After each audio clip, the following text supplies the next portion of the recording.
દર્શક મિત્રો, વાત કરી રહ્યા છીએ આજે શુક્રના રાશિ પરિવર્તનની. દર્શક મિત્રો, શુક્ર મહારાજ 18 તારીખે પોતાની નીચસ્થ રાશિ એટલે કે કન્યા રાશિની અંદરથી નીકળી સવારે 8:30 પોતે પોતાની સ્વગૃહી રાશિ, પોતાની રાશિ એટલે કે પોતાના ઘરની અંદર પોતે પ્રવેશ કરી ચૂક્યા છે. અને આ શુક્ર મહારાજ 26 દિવસ સુધી આ રાશિની અંદર ભ્રમણ કરવાના છે. 13 ઓક્ટોબર 2024 સુધી આ રાશિની અંદર ભ્રમણ થશે ને પછી મંગળ મહારાજની રાશિ એટલે કે વૃશ્ચિક રાશિની અંદર પરિભ્રમણ થશે. એટલે કે નવરાત્રિની જે સિઝન હશે, પિતૃપક્ષ હશે, આ બધાની અંદર શુક્ર મહારાજનું પરિવર્તન તુલા રાશિની અંદર રહેશે. દર્શક મિત્રો, શુક્ર મહારાજ એ શૃંગારના કારક છે, શુક્ર મહારાજ એ મોજશોખના કારક છે, શુક્ર મહારાજ એ સુખના કારક છે, શુક્ર એ વૈભવનો કારક છે, શુક્ર એ ગ્લેમરનો કારક છે, શુક્ર એ ક્રિએટિવિટીનો કારક છે. અને આ જ શુક્ર મહારાજનું રાશિ પરિવર્તન જો શુક્રની સારી પરિસ્થિતિ હોય એટલે કે શુક્ર મહારાજ વૃષભ રાશિની અંદર હોય, શુક્ર મહારાજ તુલા રાશિની અંદર હોય તો વ્યક્તિની તરક્કી સારી એવી થાય છે, પ્રગતિ સારી એવી થાય છે, દરેક જગ્યાએ પોતાનું વર્ચસ્વ સારી રીતે જમાવી શકે છે. અને મીન રાશિની અંદર આ શુક્ર મહારાજ ઉચ્ચના બને છે, કન્યા રાશિની અંદર આ શુક્ર મહારાજ નીચસ્થ બને છે.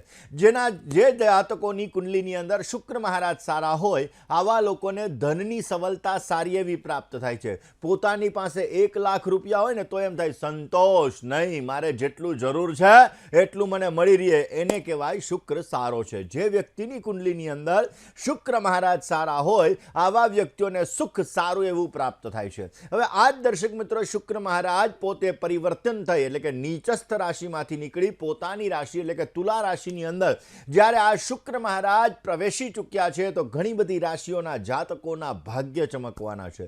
ઘણી રાશિઓના જાતકો છે આવા લોકોને પ્યાર, ઇશ્ક, મોહબ્બત એની અંદર લાભ મળતો જણાશે. ઘણા લોકોને દાંપત્ય જીવનમાં સારો ફાયદો થઈ શકે, ઘણા લોકોને રિલેશનશિપની અંદર ઝઘડાઓનું પ્રમાણ પણ વધી શકે અને ઘણા લોકોના જાતકોને, ઘણી રાશિના જાતકોને જીવનની અંદર ઘણી બધી સમસ્યાઓનો સામનો પણ કરવો પડી શકે છે. આજના રાશિ ભવિષ્યની સાથે આપણે જોવાનું છે કે શુક્રનું તુલા રાશિની અંદર પરિભ્રમણ તમારી રાશિ ઉપર કેવી અસર કરશે. દર્શક મિત્રો, શુક્ર મહારાજ એ શૃંગારના કારક અને આ શુક્ર મહારાજ જ્યારે વ્યક્તિના જીવનની અંદર પોઝિટિવ રિઝલ્ટ આપતા હોય ત્યારે વ્યક્તિ સુંદર મજાનો લાભ મેળવી શકતો હોય છે. ઘણી વખત એવું બનતું હોય છે કે શુક્રની નેગેટિવ અસર હોય, શુક્ર મહારાજ ક્યારેક જીવનની અંદર સમસ્યાઓ ઉત્પન્ન કરતા હોય તો ક્યાંક ને ક્યાંક ડાયાબિટીસને લગતી સમસ્યાઓ પણ ઉત્પન્ન થતી હોય છે. અને આ શુક્ર મહારાજનું પરિભ્રમણ જીવનની અંદર જ્યારે નેગેટિવ હોય ત્યારે જીવનની અંદર ઘણી બધી સમસ્યાઓ ઉત્પન્ન કરાવે, ઘણી બધી ચિંતા ઉત્પન્ન કરાવે ને એના વ્યવહારની અંદર, એના સ્વભાવની અંદર સમસ્યા ઉત્પન્ન થાય છે અને ઘણી બધી સમસ્યા ઉત્પન્ન કરાવે. દર્શક મિત્રો, જ્યારે શુક્ર સારો હોય ત્યારે વ્યક્તિ આકર્ષક હોય છે, સ્વભાવનો સારો હોય, પોતાનું વર્ચસ્વ દરેક જગ્યાએ જમાવી શકે એવો હોય છે. અને જ્યારે શુક્ર કુંડલીની અંદર ખરાબ હોય ત્યારે આવા લોકોના જીવનની અંદર સ્ત્રીઓ તરફથી સમસ્યા ઉત્પન્ન થતી હોય, મિત્રો તરફથી સમસ્યા ઉત્પન્ન થતી હોય છે અને આવા લોકો આકર્ષક નથી હોતા એટલે કે રંગથી, રૂપથી, કોઈ પણ પ્રકારે સ્વભાવથી પણ આવા લોકો બીજા લોકોનું ધ્યાન પોતાના તરફ આકર્ષી નથી શકતા. જો પુરુષનો શુક્ર નબળો હોય તો સ્ત્રીઓ તરફથી સમસ્યા ઉત્પન્ન થાય છે અને આવા લોકોના જીવનની અંદર ક્યાંક ને ક્યાંક દાંપત્ય જીવનમાં પણ સમસ્યા ઉત્પન્ન કરાવડાવે છે. દર્શક મિત્રો, આ શુક્ર એ શૃંગાર અને વૈભવનો કારક છે, તુલા રાશિની અંદર આવ્યો છે. તમારી રાશિ ઉપર કેવી અસર કરશે આ વિષય ઉપર વાત કરવાની છે, પરંતુ એ પહેલા વહેલા પિતૃઓની કૃપા પ્રાપ્ત કરવા માટે, કારણ કે પિતૃ પ્રસાદાચ ધન કનક સમૃદ્ધિરસ્તુ, અને પિતૃઓની કૃપાથી આપણા જીવનની અંદર ધનનું વરદાન મળે, પિતૃઓની કૃપાથી આપણા જીવનની અંદર સંતાનનું વરદાન મળે. એ પિતૃપક્ષ ચાલી રહ્યો છે અને પિતૃઓની અનન્ય કૃપા પ્રાપ્ત કરવાની છે. ને એમાં આજે ચતુર્થી તિથિનું શ્રાદ્ધ છે, આજે ચોથની તિથિનું શ્રાદ્ધ છે. તો દર્શક મિત્રો, ખાસ કરીને શ્રાદ્ધ પક્ષની અંદર મહાલયા શ્રાદ્ધ કરવામાં આવે છે. આ મહાલયા શ્રાદ્ધ કરવાથી પિતૃઓ પ્રસન્ન થાય છે, પિતૃઓની અનન્ય કૃપા આપણને પ્રાપ્ત થાય છે. એવું કહેવાય છે કે પરિવારની અંદર સુખ જોઈતું હોય, પરિવારની અંદર પ્રેમ જોઈતો હોય, પરિવારની અંદર લાભ જોઈતો હોય તો આ પિતૃપક્ષની અંદર જો આપણે પિતૃઓની અનન્ય કૃપા પ્રાપ્ત કરી લઈએ તો અવશ્ય આપણને સારો એવો લાભ મળે છે અને આપણા કાર્યો સિદ્ધ થાય છે. આમ તો પિતૃપક્ષમાં શ્રાદ્ધ અને તર્પણ એનું વિશેષ મહત્વ છે, કારણ કે પિતૃપક્ષ દરમિયાન શ્રાદ્ધ આપણે અવશ્ય કરવું જોઈએ. શ્રાદ્ધ કરવાથી પિતૃઓ સંતુષ્ટ થાય છે અને શ્રાદ્ધ કર્મ કરવાથી એટલે કે ભોજન, ગરીબોને ભોજન કરાવવાથી, જલની અંદર આપણે તલ છે, દર્ભ છે, આ બધી વસ્તુઓ અર્પણ કરીને પિતૃઓને તર્પણ કરવાથી વિશેષ માત્રામાં લાભ મળે છે, જેની અંદર ગંગાજલ છે, દૂધ છે, તલ છે, આ બધી વસ્તુઓનો ઉપયોગ કરી અને આપણે પિંડદાન પણ કરી શકીએ છીએ, તર્પણ પણ કરી શકીએ છીએ અને એ તર્પણ દ્વારા આપણા પિતૃઓ પ્રસન્ન થાય છે અને આપણી મનોકામનાઓ પૂર્ણ કરે છે. ભોજન અને દાનનું પણ પિતૃપક્ષની અંદર વિશેષ મહત્વ છે. તમારા કોઈ પિતૃઓની તિથિ હોય, દાદાનું શ્રાદ્ધ હોય, બાનું શ્રાદ્ધ હોય, કોઈ પણ વ્યક્તિનું શ્રાદ્ધ હોય અને એ તમારા અંગત છે અથવા તો તમારા જીવનની અંદર ક્યાંક ને ક્યાંક એની કૃપાથી જ આપણે, કારણ કે પિતૃઓની કૃપા જ્યારે આપણા ઉપર પ્રાપ્ત થાય ને ત્યારે જ આપણા કાર્યોને આપણે સિદ્ધ કરી શકીએ છીએ. આપણે ત્યાં સંતતિ સારી થાય છે, સંપત્તિ સારી થાય છે ને એટલા માટે પિતૃઓની કૃપા પ્રાપ્ત કરવા માટે ભોજન દાનનું વિશેષ મહત્વ છે. એટલા માટે પિતૃપક્ષની અંદર બની શકે ત્યાં સુધી ગરીબ વ્યક્તિ હોય, નિર્ધન વ્યક્તિ હોય, ભૂદેવ હોય, આ બધા વ્યક્તિઓને ભોજન કરાવવું જોઈએ. તમારી શક્તિ મુજબનું તમારે દાન નાખવું જોઈએ. આ દાન અર્પણ કરવાથી પણ પોઝિટિવ રિઝલ્ટ મળે. ખાસ કરીને ગાયને, શ્વાનને, કીડીઓને, આ બધા વ્યક્તિઓને ભોજન કરાવવું એ ઉત્તમ ગણવામાં આવે છે. બ્રાહ્મણોને પણ ભોજન કરાવવાથી અને સાથે સાથે બ્રાહ્મણોને દક્ષિણા આપવાથી, વસ્ત્રદાન કરવાથી પિતૃઓ પ્રસન્ન થાય છે અને પિતૃઓની આશીર્વાદ આપણને પ્રાપ્ત થાય છે અને પિતૃઓની અનન્ય કૃપા આપણને પ્રાપ્ત થાય છે. આમ તો દર્શક મિત્રો, પિતૃ પક્ષની અંદર જો ધાર્મિક પાઠ કરવામાં આવે, ગીતાજીનો પાઠ કરવામાં આવે, પિતૃઓની કૃપા માટે ઓમ પિતૃભ્યઃ નમઃ આ મંત્રનો જપ કરવામાં આવે, ગાયત્રી મંત્રનો જો વિશેષ માત્રામાં જપ કરવામાં આવે તો પણ પિતૃઓ પ્રસન્ન થાય છે અને અવશ્ય પિતૃઓની આપણા ઉપર કૃપા સારી એવી પ્રાપ્ત થાય છે.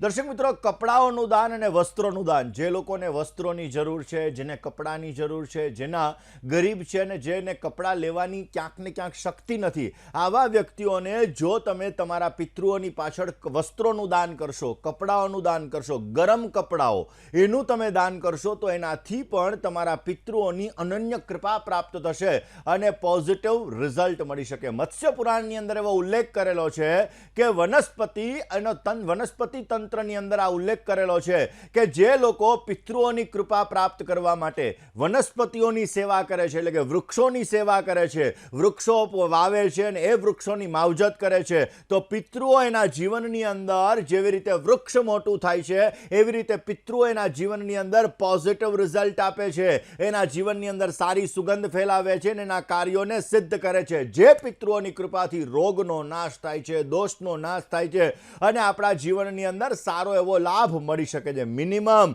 12 થી 15 વૃક્ષ અવશ્ય લગાડવા જોઈએ. જો દરેક વ્યક્તિ પોતાના પિતૃઓની અનન્ય કૃપા પ્રાપ્ત કરવા માટે પોતાના પિતૃઓના શ્રાદ્ધ નિમિત્તે 12 થી 15 વૃક્ષ કરે અને આજીવન એની માવજત કરે તો અવશ્ય જીવનની અંદર એના કાર્યો સિદ્ધ થાય છે અને સારો એવો લાભ મળી શકે. આ જ સબ્જેક્ટ ઉપર વાત કરવી છે. સાથે સાથે આજે સંકષ્ટી ચતુર્થી છે અને આ ચતુર્થીનું વ્રત કરવાથી આપણી મનોકામનાઓ પણ પૂર્ણ થાય છે. દર્શક મિત્રો, આ સંકષ્ટી ચતુર્થીએ કયો નાનો એવો ઉપાય કરવો કે જે ઉપાય તમારી મનોકામનાઓને સિદ્ધ કરે, ભગવાન ગણપતિની અનન્ય કૃપા પ્રાપ્ત કરાવે અને જે ગણપતિ મહારાજ શિવ અને પાર્વતીની 4 પ્રદક્ષિણા કરી અને પિતૃઓને એટલે કે પોતાના પિતા અને માતાને જે પ્રથમ દરજ્જો એમ કહેવાય કે પ્રથમ દેવતા કોણ, તો કે ભાઈ માતૃદેવો ભવ, બીજા દેવ તો કે ભાઈ પિતૃદેવો ભવ, અને પોતાના જીવનની અંદર જેને પ્રથમ પૂજ્ય દેવ કીધેલા છે એવા ગણપતિની પણ અનન્ય કૃપા પ્રાપ્ત કરવા માટે આજે દર્શક મિત્રો ખાસ કરીને પિતૃપક્ષનો પ્રારંભ થઈ ગયો છે અને આ પિતૃપક્ષની અંદર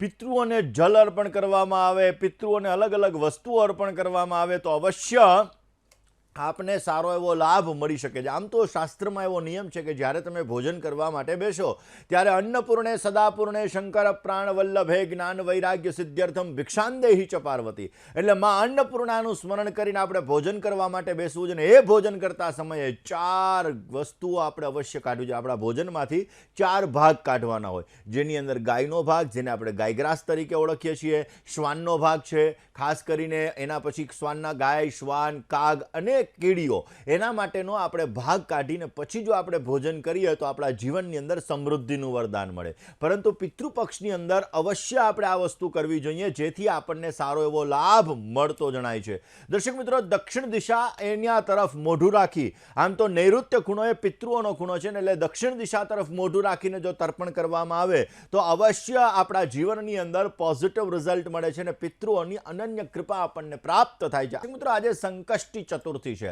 અને આ ચતુર્થીનું વિશેષ માત્રામાં મહત્વ છે. ખાસ કરીને ભગવાન ગણપતિની અનન્ય કૃપા પ્રાપ્ત કરવા માટે, ભગવાન વિઘ્ન વિનાયક દેવ, ભગવાન સિદ્ધિ વિનાયકની અનન્ય કૃપા પ્રાપ્ત કરવા માટે જો આજના દિવસનું વ્રત કરવામાં આવે તો અવશ્ય પોઝિટિવ લાભ મળી શકે. ઘણા એવા ઉપાયો છે કે જે ઉપાયો આજના દિવસની અંદર આપણે ભગવાન ગણપતિ માટે કરીએ તો ભગવાન ગણપતિ આપણા દરેક પ્રકારના સંકટોને હરે છે અને આપણા જીવનની અંદર સુખનું વરદાન આપે છે, સમૃદ્ધિનું વરદાન આપે છે. ભગવાન ગણપતિને સિંદૂર પ્રિય છે અને એટલા માટે બની શકે તો આજે સિંદૂર વર્ણ એવા ભગવાન ગણપતિને સિંદૂર અર્પણ કરવું જોઈએ. હમણાં જ ગણેશોત્સવ ગયો અને હવે પિતૃપક્ષ ચાલુ છે, તો આ પિતૃપક્ષની અંદર સંકષ્ટી ચતુર્થીના દિવસે ભગવાન ગણપતિને ઘી અને સિંદૂર અર્પણ કરવું જોઈએ. સાથે સાથે એ સિંદૂરનું તિલક ભગવાન ગણપતિને કરીને તમારા મસ્તક ઉપર કરવું જોઈએ. ભગવાન ગણપતિની તમારે પૂજા કરવી જોઈએ. સુખ સૌભાગ્યની પ્રાપ્તિ માટે ભગવાન ગણપતિને પ્રિય એવી દુર્વા કહેતા, ધ્રોકડ કહેતા ધરો અર્પણ કરવો જોઈએ. ઓમ ગમ સ્વાહા આ મંત્રનો જપ અવશ્ય કરવો જોઈએ. પોઝિટિવ રિઝલ્ટ મળતું જણાશે. દર્શક મિત્રો, ખાસ કરીને જ્યારે ધનને લગતી સમસ્યા હોય, નાણાંને લગતી સમસ્યા હોય, પૈસાને લગતી સમસ્યા હોય તો આજે સંકષ્ટી ચતુર્થીનું વ્રત વિશેષ માત્રામાં લાભ આપે છે.